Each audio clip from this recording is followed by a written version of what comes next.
from MLU headquarters in Philadelphia, this is Cleats and Cufflinks. Welcome to another episode of Cleats and Cufflinks. I'm here with Dusty Rhodes. Dusty, how you doing? How was your weekend? Weekend was surprising, both days actually. The games that went on this weekend were the game on the first day had another amazing comeback. I know we talked about that last week, but it seems to be the sort of the calling card of this particular season. Seeing a lot more comebacks than we have in previous seasons over longer stretches of time. Teams are maintaining control a little bit longer, and they're coming back from deficits that we weren't sure they could come back from before. Yeah, I mean, we called the game together down in D.C. on Saturday, the D.C. New York game, and I don't know, they were down 5 with like 5 minutes left. This game is clearly over. Yeah, it was 16-11 was the last moment that they were down 5, and that's pretty late in the game considering that they won 21-19. It's a 10. It was a 10-3 run. 10-3 run over the last maybe 9 minutes or so. Crazy. That was a crazy game, and the best part is that the catch that started that, which is Mott's catch. Yeah. It was on SportsCenter. I just learned about that this morning. Today. Yeah. Yeah. So today is in yesterday because I won't post this podcast till tomorrow. So temporal alignments being what they are. And it was fantastic that he got one specific play that was able to sort of encapsulate what he had done during that game, because he was just scoring goals over and over again when New York needed goals. Yeah, he did a whole lot of that. And then a little bit of reward there, getting on the SportsCenter. Yeah, fantastic. And then he didn't do so much of that the next day. I think he also scored maybe one goal, maybe two, got an assist the second day. But the problem that second day was just that Philadelphia came out ready to go from the jump, and New York seemed a little bit either confident or just not into it yet or something, and Philly just jumped all over them. Yeah. So watching that game happen, I think that was probably the most out-of-hand game that I've been on hand for, and that includes the championship game the last couple of years. Yeah. Because both of those were kind of blowouts. Yep. But this game felt totally out of control very soon. It was a 10-1 lead very quickly. Yeah, Philly really, really got right into that game. But the interesting thing about it is we've had a bunch of 2-game weekends so far, and teams are winning games on their 2-game every single weekend. time so far. Every team that's had a 2-game weekend has won at least one game, if not two. And this coming weekend, we'll get a chance to see 2 teams go on their 2-game road trips. We'll see both of the cellar dwellers right now. Both looking for their first win. Looking for their first win and maybe their second win. Yeah. But they might already put themselves after this one weekend at 0-5, which means you can't finish above 500 for the season, and your chances of making the playoffs start to get a little dimmer already this early. It is early to get that dimness. Both those teams need to get a win out of this coming weekend. Well, it's exciting to be back here in the studio. Looking forward to another weekend. Before we get into the meat of our podcast, we have potatoes too. We'll start with an appetizer of a sponsor and say thank you to Heavy Seas Brewing Company. As always. And today we are having Crossbones, which is their session IPA. And while I open mine, maybe you can tell the folks what we're getting into, a little bottle copy. Sure, I love the bottle copy. It's one of my favorite things about beer, aside from the beer. Full-on hop aroma with surprisingly rich mouthfeel, this session IPA delivers a broadside of flavor without getting your powder wet.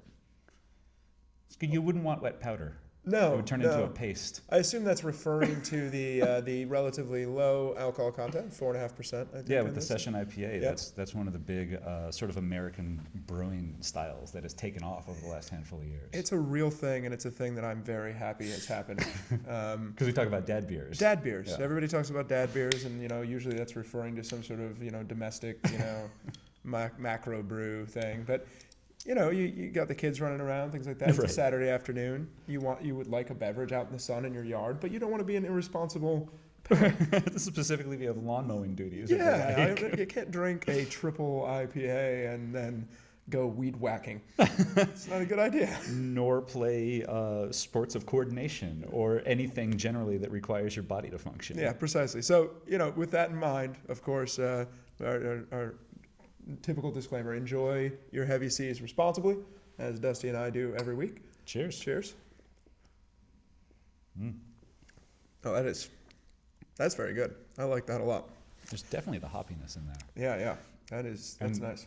The usual thing with session IPAs for me is that they tend to remove a lot of the maltiness, which is my least favorite thing about hoppy beers. It's working out for you perfectly. We've talked about this before. I just generally want hop water. Yeah, That's what I'm after. I like that. All right, there should be a beer called that. So I'm gonna make some phone calls. I'm sure it's in the tubes somewhere. I'll make some phone calls. So today also you're wearing we got our jersey placement of the day. We're doing this early. Yeah, I'm gonna jump right into it here early. We have Green Means Go. Indeed. Tell us about Green Means Go is the Philadelphia women's team. Indeed, yeah. Coached by Jeff George, one of our former teammates and person at large in the Philadelphia Ultimate scene. Person at large. They just this past weekend they played down at the Beth Coltman Memorial Tournament, also referred to as Henlopen because it's in Cape Henlopen. Right by Henlopen State Rehoboth Park. in Delaware. Yep. Down near the there's lovely beach out there. The beach communities of Delaware are actually kind of fantastic. Beautiful. I had a good disc golf course there too. Yeah, it's right nearby. I haven't got to play the whole thing yet, but it's decent. It's tough. I picked up some ticks on it the one time I went. That's you're in the. This will happen. I was going to say you're in the wild of the Mid-Atlantic. Yeah, Mid-Atlantic wild. Ticks are what happened. Ticks are. So they had good early season success.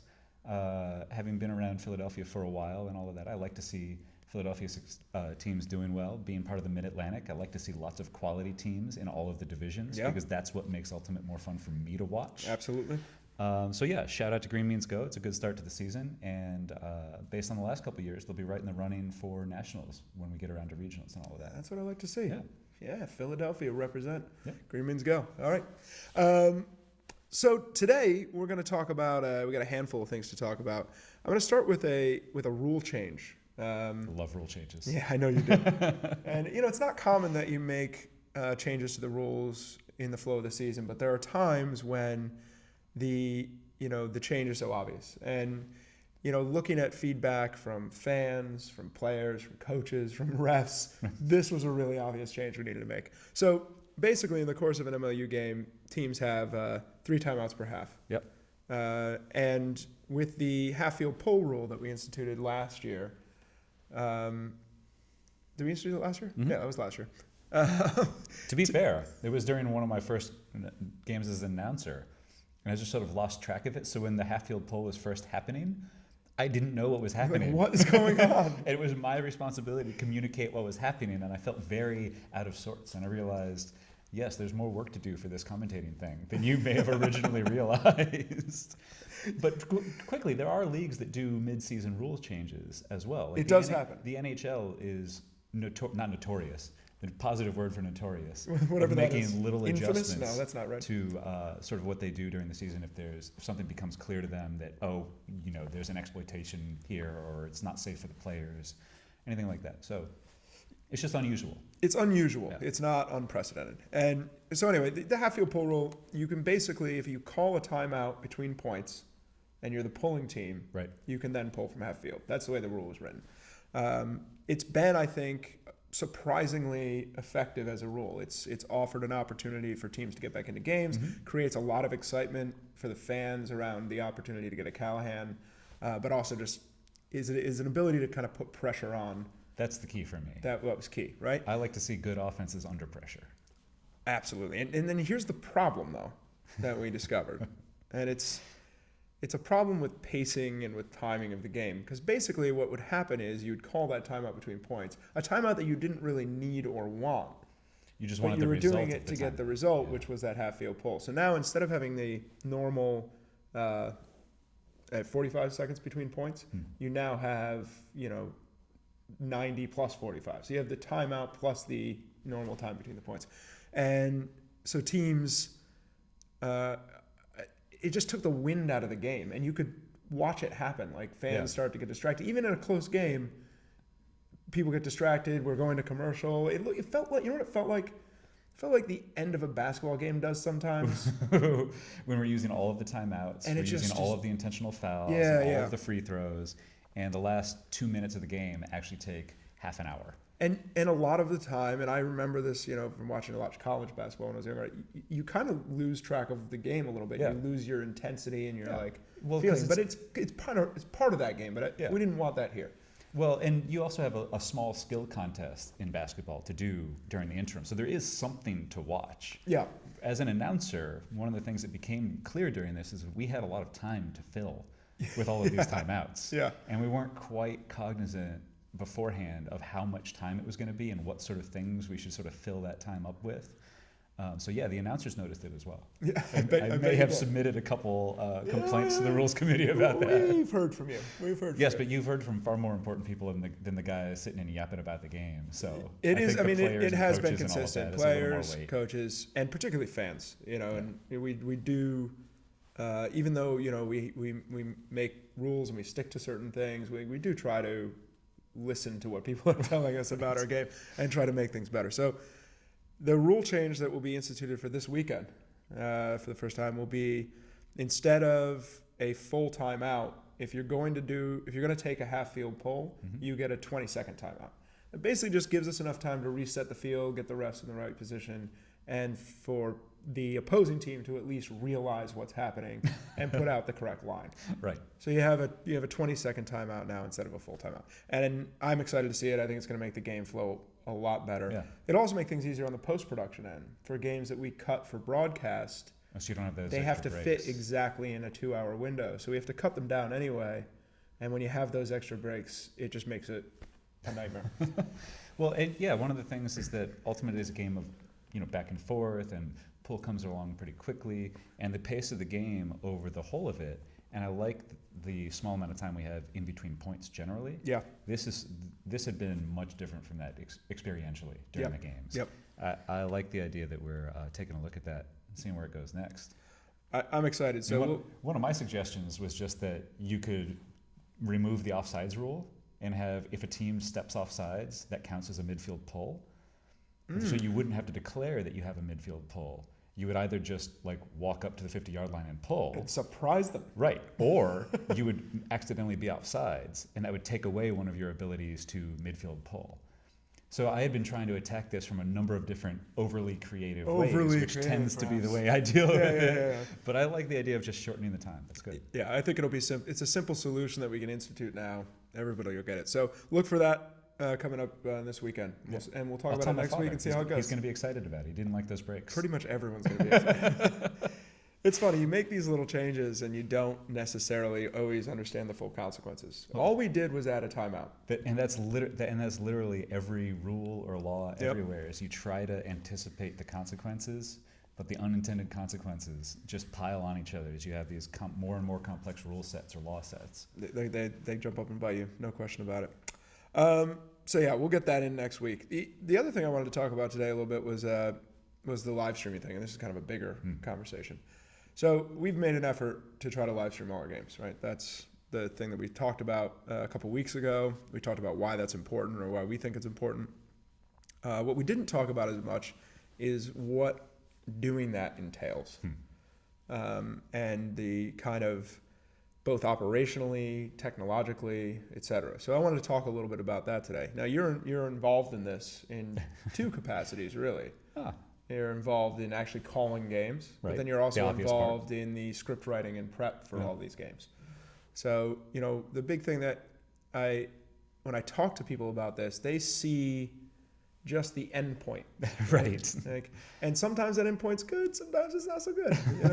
But they see the end point and they don't see the web that is supporting it and all the infrastructure. I was actually talking to Matt Gray, our director of production, earlier today, and he, I wanted to get an idea of the scope, right? So we've done 3 weeks of games, and we're doing, for contractors and for part-time people, we pay people kind of monthly. So he's doing payroll for those first 3 weeks. And his payroll for the first 3 weeks is 38 people. Ooh. So he's had to go out and hire and manage and pay, most importantly. Right. When it comes down to brass tacks. Exactly. I've done a job here. 38 people we've been in 7 cities so far. So 38 people in 7 different cities in order to get these live streams up and out. And that's literally just production. That's production. Like video and so it's camera support. operators, it's commentators, it's some support staff. But that doesn't include statisticians for No. example, which also contribute to Oh, our yeah. ability to live stream with accurate stats and all. So there's even more that goes into it than that outside of who you're paying directly for it. To do it well, there's Yeah. there's a lot. I mean, that doesn't, and theoretically, that doesn't even count like the refs and the players, right? So you can't the have the people who live book the stream. stadiums, everything. Yeah, no. I mean, obviously, you could extrapolate this Right, all the way right. out. I think we do payroll for I like. have a tendency to do that myself. I think we do payroll for something like 480 some people during the course of the season, Yeah. like each month, when you put all those people in place, something like that. And every time I think about that number, it keeps me up for like 3 hours. I just lay in bed, like, I hope they're all okay. I hope we take care of everything for them. I hope they have everything they need. I hope really- it goes well. Right. I really do. And it's a lot of people to hope that for. Yeah. But I think that one of the things, so that's the one thing, is it's a big operation, and that's important to realize. And it's big too because we're doing more this year. I think from the outside sometimes the endpoints don't necessarily look that much more complicated. Right. But trying to do everything live is significantly more complicated. And there's sort of a hierarchy in the way that we look at it, right? And we talked a little bit about this before, but basically the most important thing is that we have a camera at a game covering it. To simply record that it happened. That is by far the most important thing. And it has to be at every game. And that's archival, that's for stats, Yeah. that's for,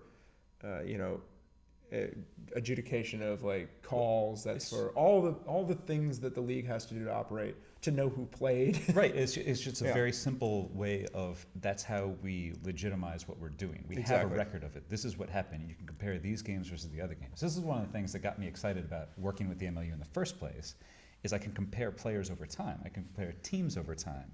I can compare their performance from before. And it's just all these, go back and watch old tape if I want to, figure out what they were doing before that they're not doing anymore. Exactly. And has really been that's the primary thing, right? So that has to happen. And that has happened. Like, we've done that every year. I think there's like one I think throw. there's one missing point, Right. which drives Luke, our head statistician, insane. I like to just mention that to him in passing. The amount of research that he's done to try to surround this point Historical interviews. and understand it. Yeah, he's gone back to players that don't even play for us anymore. Do you remember who threw this I goal? like the dedication. Yeah, I like the dedication. It's borderline obsessive. It might actually just be That obsessive. might just be the job description of stat guy. That is absolutely the job description. You have that as our baseline, and then in order to make a game at all watchable, in order for it to matter to a fan at all, you have to have a clock and scoreboard. Yeah. So you have to have that graphic piece. That graphic piece involves technology, involves people to make it, to run it while the thing is going. So now you have a two-person operation. You have your camera guy and you have your person working on the graphic stuff, right? We do this in a couple of different ways. Sometimes we do it live at a game. Sometimes the graphic people are here in our production studio. Video comes back, they add the graphics and send it back out. A few different ways of doing it. And it's an experiment and an evolution to try to figure out what's best. So that's next. You got to have that. And really, to make a game watchable, you need commentary as well. Because there's a lot of things that happen on the field that, puff yourself up a little bit. That's this guy. This guy. And that's the thing, is you need, there's stuff that is happening, there's ref signals, there's things that, the commentator needs to know and be able to explain. And then there's also putting the game in context. Mm-hmm. Sports are generally boring without context. You need to know why this game matters, why that throw mattered, why this point matters, who that player is, as you said, looking back over the years, and why what they just did is so impressive. All that context makes the game more fun, more exciting. And that's the next layer, right? And then the layer above it is the one we're talking about now, is the game is better if it's live. Right. So how do we get it to people live? Yeah.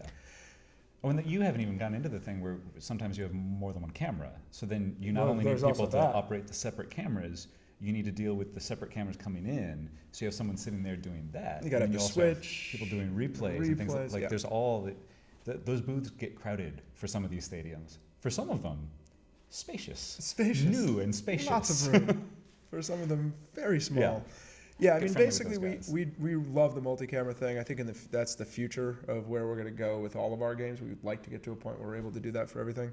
Right now, we only do it if we have a broadcast partner who can make that effort financially viable, right? So when we do games for Comcast in Philly and the Mid-Atlantic, we get half of the ad inventory that we can resell, and that can fund the production of those games. So that's why we're able to add cameras there. And we're working on deals in other places, so hopefully we can get there, and maybe next year we'll have some other media deals that will make that possible.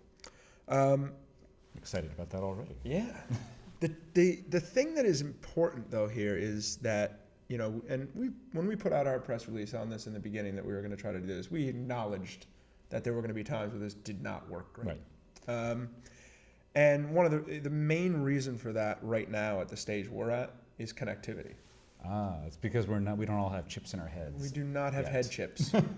And we're working on the head chips. We're not all connected automatically to the internet when we're born yet. No, right? no. It's coming though. That's coming. Unavoidably. Skynet's on the way. Skynet would make live streaming so much easier. And then, this is how we get to Skynet in the first place. It's just Frisbee live streaming. Oh man, the day that our live streaming computer becomes sentient. Oh. Yeah. Oh no. Yeah, that's going to be trouble. But we, so stadiums, for us, we rent stadiums for people, right? We don't own any stadiums. I think that's pretty clear. Right. I think anyone's been to our games knows that probably by the emblem in the middle of the field that we do not own any of the stadiums we play in. So in not owning them, we have a certain lack of control, and we work very hard to book stadiums with internet. So in that process, 1, 2, 3, 4, 5-ish stadiums have like good hardline, fully wired internet. I was going to say, what's the ish? Because I think Well, that's so- where the rest of this conversation is going, is when you Exactly. don't have that hard connection. Exactly. So take DC, for example. DC's actually been pretty good for us. And they've upgraded that press box from the last year. Press box is beautiful, but it's still a bridge system. Meaning? Meaning there's an antenna on top of the press box that's picking up a wireless signal from the main building. Oh, from like the gym that's And just then we across the way or plug whatever. into that. So we have a hard wire in, but it's still a wireless signal. So a good example of that is if you watch the first DC game, we had a couple interruptions in the stream because we had 25-mile-an-hour winds that were Certainly battering away on that antenna. And every now and then we lost our connection to that feed, right? I knew that happened. I didn't know why. Now I do. Yeah. And, again, that's kind of speculation even because all of this has a level of speculation. You don't always know exactly what's going wrong. Portland, it's a wireless in Portland. Uh-huh. Now we're trying to figure out a way to plug into that system so that we're not relying on the wireless because the problem is we go out and test. Matt Gray and I went out west and we tested each stadium. And we're like, okay, the signal's pretty good. We got a good stream going back. But then when we get there to shoot game day, and we find that there are 50, 60 people that have the password to this because they work for the school, are logged onto it and are using that to, take pictures and update Instagram and Twitter. And now that bandwidth that we have available to us has shrunk. Because it's not dedicated. Exactly. So now the signal that we're getting back from Portland is grainy and is low bit rate. Right? And this is even one of the things that comes up in the press box. People are always like, hey, can I get your wireless password? And they're just like, no, you can't. That will affect our streaming. That's a problem. Exactly. And so that's like another stage, right? So that's the wireless thing. And then the bottom stage is if we don't have internet at all at the stadium. In that case, we have to try to rely on cellular signals. Again, we went out and we tested these at each stadium. Yeah. Tested the cell signal. We were able to stream a good, solid stream back. We're like, okay, we're going to roll the dice and we're going to try to do this. That's very different testing a cell signal in an empty stadium than one with hundreds of people in it who are on their cell phones. As it turns out, most people do this during games. Not just MLU, just games Games in general, sports. people are on their phones. And so when we see the game from this past weekend from Seattle, we just weren't able to get that game up because there were too many people also using that cellular network. The bandwidth was shoddy and it was dropping in and out on us. And it's a known risk. Yeah. And it's part of the risk of live events in general. Live events are all about marketing uncertainty. You guys don't own an MLU satellite yet that you can just link up to directly? Yeah, see, you gotta, Put it into orbit? The only way around this uncertainty is to play in a dome, to have hardline internet. Like it's not even just the live streaming, right? Like the first weekend was miserable weather. San Francisco, it hadn't rained in like a month, and it did all of the raining on opening day. So you put on the event, you get it all ready, you get ready to go. There's nothing you can do about that. About what happens next. It gets rained on, it gets rained on. And that's the risk of a live scheduled event. And the same thing goes for the live stream. We got there, we had an issue last year where we got to Portland to shoot a game, and the stadium staff didn't quite understand our setup and had locked the access panel to the internet. And you're just done. Back GMing the very first year with DC, we had issues with the press box all the time. And yeah, we eventually got them solved, but some of the solutions that we had to do on a given weekend were possibly of questionable legality and possibly not really the best way to solve the problem. Right, but it's in the past. We didn't break anything. We came clean to the folks who ran that stadium and were like, we did this. We locked up after we left. We left everything where we found it. We cleaned up. Yep. And they were essentially like, yeah, don't do that. We didn't know that you needed that. Well, we had that conversation and tried to work backwards from there, or work forwards from there to figure out how to do it in the future. But those moments where you're just trying to solve this problem that just seems to apparate out of nothing. So many of those problems. And, that's the thing too, is for people out there who are watching our streams and who occasionally are frustrated when we don't get it right, because it happens. Yeah.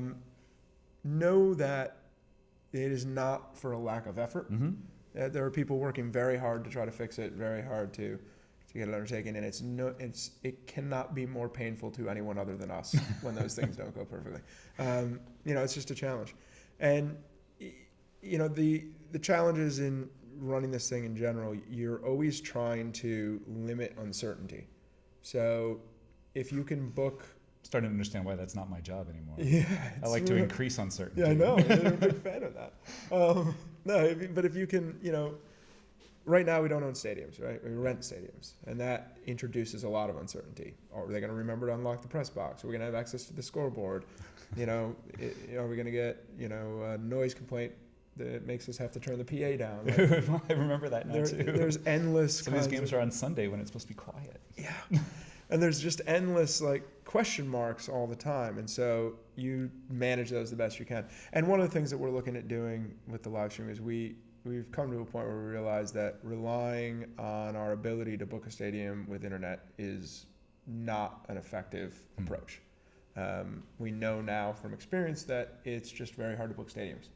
And while we make that a top priority when we book, you're not going to get it for every city. You're going to get a percentage that doesn't have it.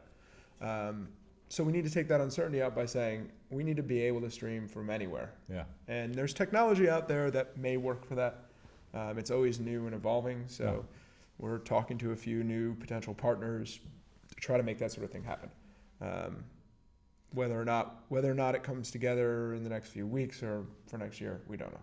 But that's the way that you try to solve these problems. Is you get rid of your assumptions of having a thing and make yourself as self-reliant as possible. I had when I worked at a summer camp years ago, it was a summer camp for smart kids, CTY, shout out to all you CTY kids out there. We had an office manager, and on the very first day when we were working there, he wrote up on the board money, just the word money. Mm-hmm. He's like, imagine this word money is your budget. And then he erased all of it. And just left a little tiny part of the Y on there. He's like, okay, that's your actual budget. So whatever you think that you're going to get from us in order to do the thing that you're going to do, imagine that it's less. Imagine that you cannot rely on that and we're not going to help you. And then, once you come up with a way to do it without anything, we'll figure out how to help you. That's interesting. That reminds me of my initial conversations with Matt Gray every year. How can we do it with less? Can we do this without money? The other part of the issue, it's not really part of the issue, but one of the reasons folks get frustrated is because you can actually deliver it a number of times. So they start to expect that we'll be able to deliver live streams all the time. So when it's not there, there's sort of I planned my time around watching this game tonight, or I was planning on checking this out. So if you didn't have any success, it'd be a lot easier to deal with people wondering why the live stream wasn't there because they're not used to it. But so nothing ruins your position in the world like a little bit of success. Just a little bit. That's the tough part. A little bit of success. So one of the reasons that we're trying to capture all these games, as we mentioned, is to look back at players who have done things during the game that may have either escaped notice, misbehavior, or perhaps. maybe we've the refs have over punished or over affected or totally missed. So one of the things that we talk about when we deal with MLU play is we have the band system. Right. So let's reiterate that system a little bit first. Sure. Right. It's sort of a card system from. It's essentially the same, except you get a band on your arm. Yeah. So that, and I think this is useful actually, considering the number of players that are on the field who rotate in and out. Yep. So you can't always remember and keep it straight whether a fan or an announcer, or I mean the refs have to. They write it. There's a reason for all of that. Yeah. But Yeah. for all of us, it helps a little bit to have a visual reminder. That was really the idea behind it. The rotation of people in and off the field sort of made that feel like a necessity. And I think it's worked out pretty well. The bands a year or so ago that were like blood pressure cuffs, I did not like those. Right. That was a poor design choice. They look like swimmies. Yeah. Well, but then you also have issues of different players have different size arms. Yeah, well, that came up this past weekend, didn't it? As it turns out, one of the players that we're talking about here is Matt Esser got banded, and he's got large arms. So he was inquiring after if they had different size bands for different players. I think he said, do you have adult size bands or something like that? Yeah. And again, I've mentioned this before, but I've been run into by Matt Esser, and I'm not sure if it's adult size bands so much as beast size bands. He's a man who can apply force to objects, including himself. He's a solid fellow. So the reason that we've got these bans is because not all fouls are created equal, essentially. Yeah. Is that there are some fouls that just occur, there's a little marking foul or whatever that happens, game moves on. But there are other fouls that either put players at risk, either the player committing the foul or the player who has the foul committed against them, or you have just sort of egregious weirdness, sort of egregious like rule rule offenses. Yeah. Sort of things like, so the refs have a number of different reasons they can give bans, but generally it's for something that's out of bounds. And it's not only this specific instance that you want to discourage, but you want to make sort of a statement that this is precisely the sort of play that we are vigilant about. Yeah. And the sort of thing that we want to prevent. Specifically with the sort of plays that are questionable, and again, sorry, Matt Esser, to use your name over and over again, but we've talked, especially in this context. Yeah, he and I talked about this a little bit because there was a band where he got banded last week, not this past weekend, but I guess 2 weeks ago, where the player was sort of trying to get a little more yardage or get a little more position on a swing pass, and he was like, I think I have a chance at that disc, and laid out, and he just cleaned him out. It was, it was kind of a textbook football tackle. Yeah, and it's that sort of moment where you have to give a ban for that. Yeah. Whether he intended to do it or not. He did not intend to tackle the guy, but he ended up tackling the guy. So it's that notion of whether you intend to do this or not, you can't do that. You have to be cleaner with this. You have to be less clumsy. You have to make that bit with more care. Yeah. And more awareness. And the band is the thing that makes you think about it right. when you go to do it the next time. And the moment and the way that he responded to that moment was critical to me as one of the broadcasters for that game. Is he basically was like, yes, I deserve that band. We are going to go down these next 40 yards. There was no complaint. I saw him nodding about it as soon as he stood up. And he made sure the guy he nearly destroyed was okay. So it's that notion of what's the purpose of all of this? Why do we have to have these bans? And it's not about intent. This is one of the things that comes up with the rules of ultimate very frequently as well. Did you intentionally break the rules or did you unintentionally break the rules? And whether you intend or don't intend to lay out into somebody or to make a dangerous play, it doesn't matter. You made the dangerous play, and that's the issue. Yeah. Your intent is irrelevant to whether you tackle someone or not. our pretty much our entire rule set attempts to take judgment of intent out of the question, right? That's the way that the refs are trained. That's what we want to do. So, take the tip rule. Yeah. Like you're allowed to self-mac because the ref shouldn't have to decide whether or not you did that on purpose. It would be like if somebody threw an alley-oop in basketball and it went in the basket. Which happens. And the ref came over and went, no, were you passing that? Or were you trying to shoot it? I was passing it. To the net. So, we wanted to take that kind of intent thing out, and that's particularly applicable here because whether it's intentional or not, as you said, it's still the kind of play you need to get a handle on and get out of the game. It goes for repetitive fouls, too. If you have somebody who's fouling on the mark over and over, at some point, you have to get their attention in a little more strong way than just a 10-yard penalty. This is in soccer. This is referred to as persistent infringement of the laws of the game. Persistent infringement. And the key for soccer is these are not rules. These are laws of the game. They are laws. If we want to talk about rules that take themselves a little too seriously, the wording of soccer rules starts off on a really interesting note.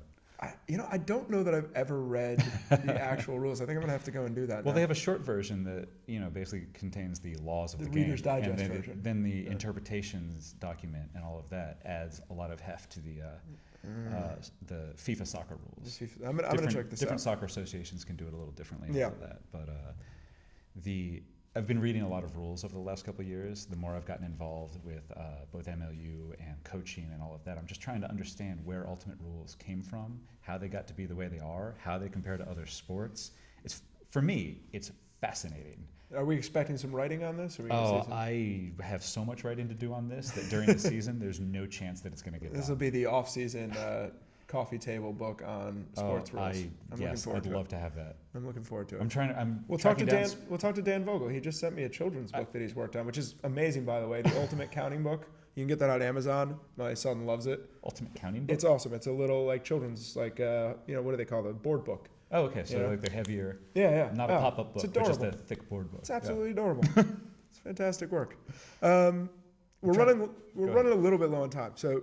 The last thing I wanted to get in there was where you started this conversation, and that was that bans are a tool that the refs have to protect players, to calm a game down if it's getting chippy, and then there's sometimes occasionally a player does something that's actually really egregious, or a coach, and And there have been some instances like that in the MLU. There have, and you make those corrections. There's instances of that in every level of Ultimate. We've all seen the videos of people flipping out at club games too. We were involved in a game where got punched. Or we can just remember some of them. Yeah, so it happens, and this is just a way of calming people down, and if necessary, sending them off to the locker room. Right. Because 2 bans will send you off to the locker room, and 3 bans accumulated over games will get you a game suspension. Right. So that's part of the key for the video. Okay. Yeah. I didn't mean to just step on your transition there. I was so excited. No, you were like, "Oh, I see where he's going." So I'm getting back to your video thing. We capture all this video so that we can improve our refereeing. So Steve goes through all the video and sends notes to the referees in various cities. So improve the refereeing, but also the ban situation. Bans can be reviewed and could be overturned or even added after a game. The head referee has discretion to award bans where they may have been missed in actual gameplay, and players have the right to request a review and get bans overturned. Right. And that review is done by a coach, a referee, and a player from the opposing conference. So it's not anyone involved in the current competition making the judgment, but they'll judge it based on the statements from the ref, statements from the player, and the video evidence. And I got video evidence. It's just almost never lies. Almost never lies. Almost never lies. I just like the words video evidence. We have that. Yeah, one of the best things in Frisbee is that we're at the point now where you can not only with the MLU, but you can go back and look at all these games that happen, and people are finding tapes and finding video they had, and they're like, oh, now there's people who are looking for that. Just and there's an easy way to get it out to the world now too. It's not a videotape you got to send somebody or a DVD you have to burn. You can just put it up there online. So yeah, I mean we're pretty much out of time today, but I think look for that timeout rule change. Live streaming this weekend. We'll be sending out actually a statement that will list kind of where people should expect that we might have some problems, because we know now that the season started. Oh, for the live streaming. We know which stadiums have a little bit of issues, so we're going to send out a revised statement of our live streaming schedule that gives people an actual kind of probability that we'll be able to put a good stream up. And we're also working on getting games back here. Geography being what it is, getting them back here from the West Coast has been somewhat problematic. So this weekend you're going to both Boston and New York. Yes, I'm following DC around this weekend. Yep. One of my favorite things about this schedule this year, both for my broadcasting and for the double game weekends, is that for a lot of them, I get to watch the same team Saturday and Sunday. It tells me a lot about them. It tells me a lot about how they respond, what the different strategies that they use are for different opponents. It's great. So we'll look for you with DC at Boston, and then on Sunday DC at New York, and then we have Portland at Vancouver and Vancouver at Seattle. So 2 games from DC, 2 games from Vancouver. Going to be an exciting weekend to see if either of those teams can get some positive marks on the board. Big opportunities for both those teams. Also big risks. Big for risks. both those teams. Should be an exciting weekend. You can, of course, reach out to me at Nick Darling on Twitter, NIC Darling, or you can get Dusty at DUSTWEETR. I'm getting better at that. You are getting better. Dust Tweeter. Or you can get us both at cleats-cufflinks. Thank you, as always, for joining us, and we'll see you next week.